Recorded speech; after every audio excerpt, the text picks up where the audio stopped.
Bharatiya Janata party के जो तथाकथित प्रधानमंत्री के उम्मीदवार बनाया जिनको, क्या योगदान है इनका विकास में? गुजरात में इन्होंने कौन सा योगदान किया? गुजरात में पहले से ही जो विकास है वही विकास है। पूरे देश को भ्रमित कर रहे हैं। लोकतंत्र में जिस तरह का नंगा नाच इस बार हुआ है, और जो हल्की जो ओछापन कर सकते हैं उस तरह की भाषा का इस्तेमाल कर रहे हैं। कोई भी व्यक्ति जो प्रधानमंत्री पद का उम्मीदवार होगा इस तरह की भाषा का इस्तेमाल करेगा। कभी शेरों की बात कर रहे हैं, कभी 56 इंच का सीने की बात कर रहे हैं, कभी सांड की बात कर रहे हैं। किस तरह की ये भाषा बोलते हैं? तो देश की राजनीति का ये दुर्भाग्य है कि इस तरह के लोग भी राजनीति में अब हजारों करोड़ रुपया प्रचार करके लोगों को भ्रमित किया जा रहा है। ये निर्वाचन आयोग क्यों नहीं देखता है इसको कि हो क्या रहा है इस देश में? उनका तो कहना है कि हमने हमारे राज्य में 2002 के बाद कभी कोई दंगा होने नहीं दिया, लेकिन यहाँ पर समाजवादी पार्टी सरकार के रहते दंगा कभी हुआ नहीं। मुसलमानों कभी दंगा किया नहीं वहाँ, और यहाँ आपकी सरकार में बहुत दंगे हुए। इन्होंने मुसलमानों का कत्लेआम किया, दंगा कहाँ हुआ वहाँ? हजारों मुसलमान का कत्लेआम किया, और ये सीधे जिम्मेदार था अमित शाह। और ये पिछले 10-12 साल अच्छा, इनको शर्म भी नहीं आती है बात बोलते हुए? देश में इतना बड़ा ये कांड है, इससे बड़ा कोई हुआ नहीं मुसलमानों के साथ। आज वह 2 दर्जे का नागरिक बना हुआ मुसलमान। और ये विकास की बात कर रहे, कौन विकास किया इन्होंने अपने कार्यकाल में? कौन सा विकास किया? वो तो गुजरात मॉडल पे देश को चलाना चाहते हैं। नौटंकी बनाए हुए हैं और तरह तरह की बात जाकर भूल रहे हैं, तो जनता सबक सिखाएगी अभी नहीं। वो तो कहते हैं आपकी सरकार के राज में ज्यादा दंगे हुए, मैंने तो नहीं होने दी। हमारे राज्य की सरकार में उत्तर प्रदेश में दंगे नहीं हुए। सबसे ज्यादा दंगे तो कांग्रेस में हुए, और दंगा ही है भारतीय जनता पार्टी। और भारतीय जनता पार्टी कांग्रेस से मिलकर बाबरी मस्जिद का विध्वंस किया। ये किस मुंह से बात कर रहे हैं? समाजवादी पार्टी धर्मनिरपेक्ष पार्टी है।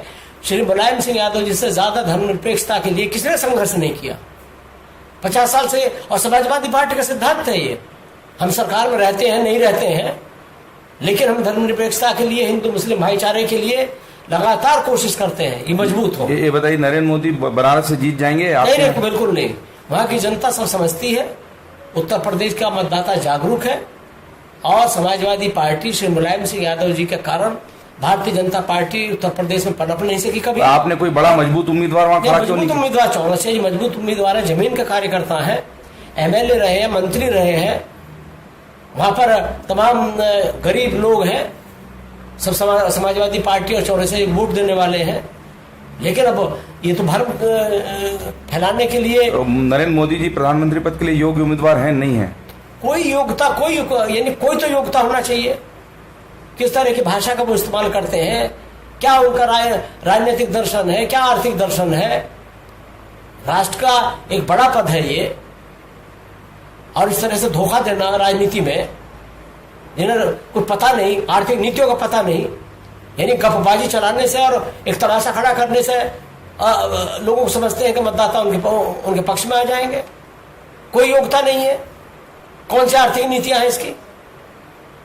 वो तो कहते हैं गुजरात का मॉडल पूरे देश में लागू। मैं कह रहा हूँ गुजरात का मॉडल, जिस दिन गुजरात का मॉडल ला तो रहे हैं, ये जो हरकत कर रहे थे अमित शाह मुजफ्फरनगर से लेकर के अयोध्या तक, यही तो गुजरात का मॉडल है। समाजवादी पार्टी की सरकार के कारण उत्तर प्रदेश में दंगों के विस्तार को भी, और जिस तरह से वो उसको ज्यादा खतरनाक बनाना चाहते थे उसको रोक दिया, और चाहते थे कि यहाँ गुजरात में भी हजारों मुसलमानों का कत्ल हो जाए। इसी काम में लगे हुए 2 साल से ये। मतलब आप कह रहे हैं अमित शाह यहाँ पर दंगा करवाने के लिए आए? और क्या, काहे के लिए?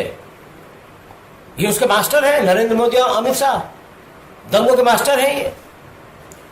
उन्होंने तो वोट के जरिए बदला लेने की बात कही जनता। वोट का सवाल कहाँ है? वोट का, उनका वोट से कोई सच्चाई तो ये है, भारतीय जनता पार्टी, RSS, ये फासिस्ट लोग हैं, तानाशाही प्रवृत्ति इनकी है। ये कौन लोकतंत्र में इनका यकीन रहा कभी? अच्छा, एक आखिरी सवाल मेरा है कि आपके अभी नेताजी ने, जो मुलायम सिंह जी ने महिलाओं को लेकर टिप्पणी की, उसको लेकर देश भर में बहुत ज्यादा विवाद हुआ। उन्होंने जो बलात्कार, आपको समर्थन देने के लिए आए हुए हैं? नहीं, मैं ये कहता हूँ, क्या विवाद क्या हुआ? देखिए, उसमें कोई विवाद का कहाँ सवाल है। नहीं, उन्होंने कहा कि भाई जो महिला है उस पर भी एक्शन होना चाहिए बलात्कार के मामले। तो देखो, कहा कि अगर कोई झूठ रिपोर्ट है तो उसके उसको भी, उसके लिए भी कोई व्यवस्था होगी कि नहीं होगी सजा की।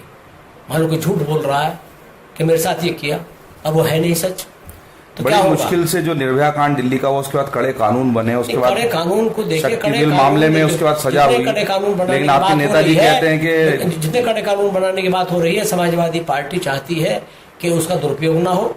कानून चाहे सख्त हो, लेकिन हम फांसी की सजा के खिलाफ हैं, और दुरुपयोग हुआ है।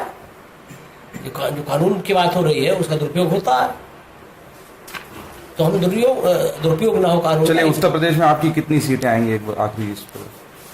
नहीं, ये तो जनता तय करेगी, लेकिन समाजवादी आपका पार्टी आकलन जो आप तक आ रहा सबसे होगा। बड़ी पार्टी है, और हम एक बार यहाँ 39 हमारे लोकसभा के मेंबर रह चुके हैं, उससे ज्यादा हमारी इस लोकसभा के चुनाव में समाजवादी पार्टी के सांसद जीत के जाएंगे।